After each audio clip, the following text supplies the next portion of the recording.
YouTube, what is going on? It is your boy Keezy. It ain't easy being Keezy, and today I'm gonna go through the best ways in order for you to resell your streetwear, whether it's using Grailed, eBay, Bump. They're all relatively the same, all third-party reselling sites, and I'm gonna teach you today on how to go about like just little tips and tricks on what I do to help myself sell on these websites. So let's get it.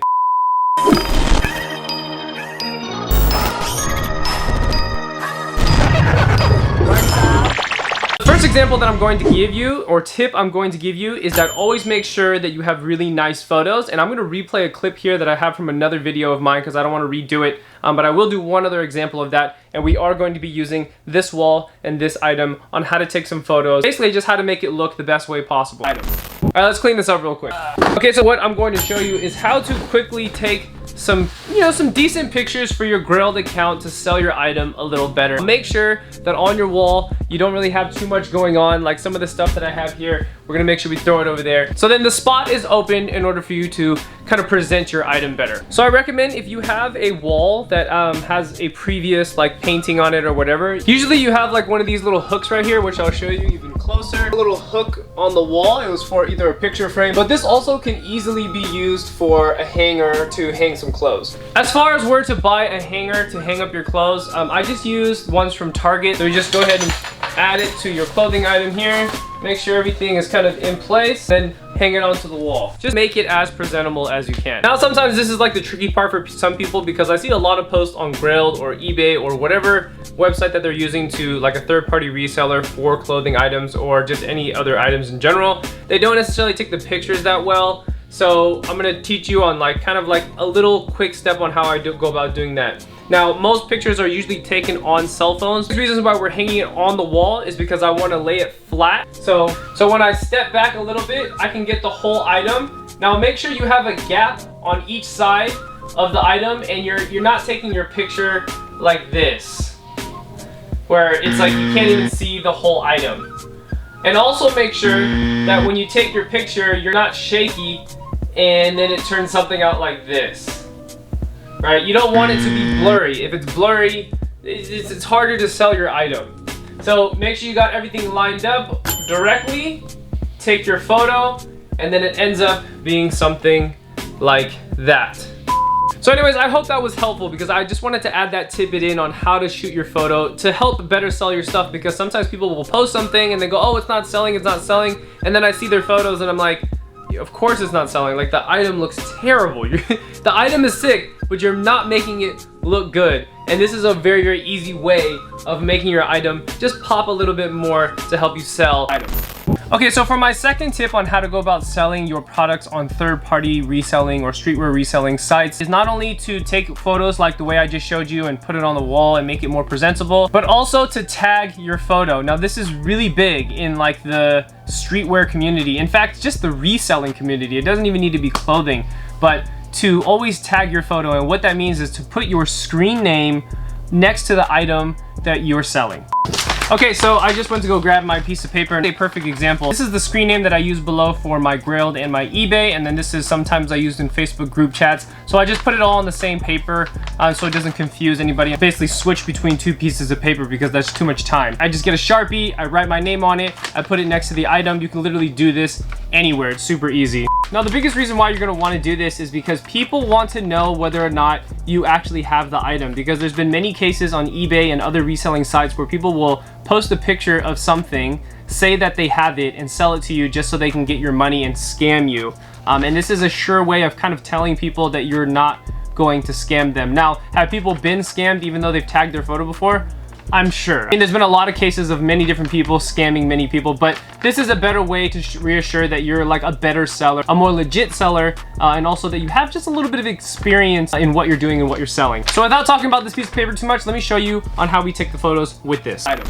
Okay, so make sure that whatever floor that you choose accents the t-shirt that you have. Hardwood floors are a really good example of floors. Whether you put a white shirt, a black shirt, a gray shirt, a maroon shirt, it will always accent the t-shirt, so then it would pop a little bit more. And then what we do is we get our tag, and you can put the tag anywhere, really. Sometimes I put it here, sometimes I put it on the bottom, but I don't want to have too much distraction from the actual t-shirt, so sometimes I can put it on the side like this right here. And then you would just take your cell phone.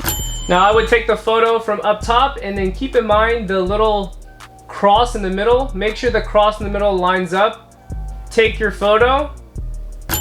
Don't worry if your feet are caught in the way. You know, photos like these or like this or like that obviously are not going to work. Those type of photos are a no-go. Then after you've taken the photo of the whole t-shirt, I would take more detailed photos of the shirt. In this case, I sell a lot of Bape, so people always want to see the little tag that is on top. They want to see the tag that's on the side, and maybe sometimes the tag on the inside if there is one. So I would get up close to the tag here, snap a photo right here, snap a photo of how to dry clean it, and also get a snap photo of the Bape logo that's inside. Take a photo of the sleeve and also the inside of the sleeve. And that's pretty much it. That's how you take photos for a tagged item. Okay, now we're even going to go into depth on how to post it onto Grailed step by step. Now I took a photo of that Bape t-shirt that I just showed you.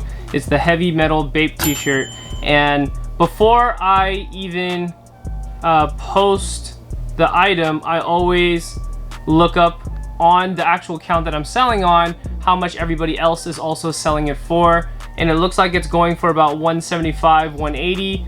Don't know whether or not these are new. My assumption is that they're probably new.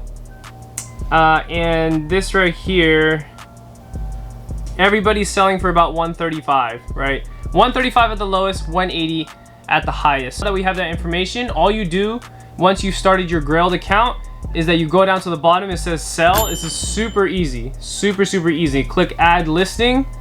Then by item name, you would type in, or for my case, I would type in Bape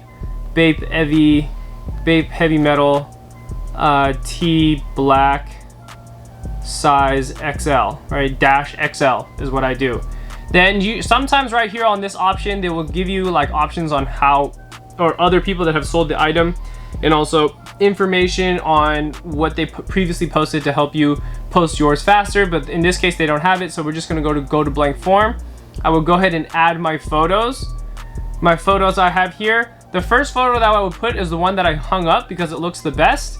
I would put the one of it on the back side second, and then all the rest, the order doesn't matter. People can just basically just flip right through it, find it that way, right? So I would just select all those, click apply. Then category, we're gonna go for tops, short sleeve t-shirt, extra large. Again, I'm telling you guys, this is super easy. You put black, and the condition, I'm gonna say gently used because I did wear it maybe like 2 or 3 times. The brand, I would put Bape, and the title is correct. Now the description, right here you want to be as descriptive as possible on all the things that you don't want, right? Don't want and also want when selling this item. Worn to or very good condition, willing to work a good price, and then I'll put in parentheses, message me, size XL. Lowballing usually gets denied or ignored. Usually people that lowball the item that you've posted, I don't even bother with those people. Typically for eBay, I always put no returns, but I'm also gonna put it on for this Grailed example. And then also I talk about international shipping. So international shipping costs more. Please message me beforehand if you're serious about purchasing. Now that's pretty much it, and if there's any changes that you want to make, you can always make changes later on. You would just have to go out and edit it and then type it in. Now the price that I'm going to list it for is maybe roughly around, I don't care, I don't really necessarily have the highest cost, which is 180, because those are probably brand new, and I think used is probably like 130 at most, so maybe I'll put it at like 145, and people can hit me up with offers, and maybe I'll meet around that same price that everyone else is going for. After that, it says United States shipping is about $8. Typically, if someone throws you an offer, always remember to read the text, because if someone throws you an offer and you accept it, that accepted offer that you just approved also includes shipping. So make sure that you're not accepting offers thinking that shipping is not, not included, when really on Grailed the shipping is included. Now eBay is a different story. We can always talk about that another time. After that, you just click publish, wait for it to load, And that is pretty much it. Like Grailed now has changed their algorithm, but notice that my photos, they look pretty nice, right? They look pretty professional. Whether or not they're upside down or not, that's a whole different story. But you know, the photos turned out pretty good in my opinion. Even for this, it's not crazy professional, but it does the trick for people to know what you're selling. And there's no distractions to the photo. It's not blurry. You tag the photo so people know that, okay, this person actually owns the item, and it's something like maybe more of a trusted reseller instead of taking such a gamble. And you have a description. Now this is pretty much it. There's not really much more to selling on Grailed. Now all the other websites are pretty much the same. Facebook might be a little bit of a different story. Sometimes people always want you to have a certain format depending on the Facebook group, but you would have to go through their bio and see what that format is. Sometimes they want to do something called a BIN. A BIN means buy it now. They want you to list the buy it now price, and if you don't list the buy it now price, sometimes they kick you out of the group actually. Or sometimes they just take your post down, and if they take more than like 2 or 3 of your posts down because you didn't include the BIN, then they eventually might kick you out of the group. But there's many different outlets on how to go about doing that, but what I taught you here today is pretty much the same steps that you would take for almost any reselling site. It doesn't matter what it is, they're all relatively similar items. The last thing that I'm going to talk about is shipping. I'm going to do this very quick, so pay attention. There are several different ways that you can ship your item. Either you can sign up for an account on something like USPS or UPS or FedEx online. You can actually type in the person's address on there, which will already have your own default return address. You can print that piece of paper out, and then that piece of paper will either get taped to whatever packaging that you choose. In this case, we are shipping a t-shirt for this example. I haven't sold it yet, but for the sake of this video, I'm giving an example. So obviously, this t-shirt can get squeezed into a small package. Just make sure that you fold it fairly nice. Have your package here, flip it inside the bag like this, like so. You would tape it. Now you go ahead and write the address down anyway. I always do that anyway, just in case, because sometimes you never know what happens with the label that you might print out. And in other cases, if you didn't have time to print a label, you can always just bring it to USPS. As long as you have this written out, you can hand it to them and say, hey, I'm trying to ship this here. How much does it cost? And if it's in flat rate, obviously you already know the cost. If it's not a flat rate bag, then we'll go by weight, and they will tell you the price. You decide whether or not you want to pay that price, and then from there, you ship the item. Now that was shipping explained in literally like under 30 seconds or so. I didn't want to go too far into that because many people have many different routes or their own style of shipping certain things, or you know, their preferable company that they go with. Typically, just a very quick tip, USPS and maybe UPS and FedEx become like, you know, I guess around the same price, and then you have DHL, which I would recommend for doing international shipping, and or USPS is very cheap for international shipping as well. My only other quick pointer that I would give that I totally forgot to mention in this video is that make sure that you have some patience on the item that you're trying to sell. Obviously, it all depends on what item you are trying to sell. If you end up posting something and within 24 to 48 hours, there's like a whole bunch of responses, that's like pretty unusual. And if that does happen, it could either be that your item is super rare or your price is too low. And then from there, it's up to you on whether or not you want to adjust that. Cutting this video short, I hope this video was helpful. Make sure you guys and girls keep it locked right here for all your latest information from music, fashion to culture. It is your boy, and I'll see you next time. Peace.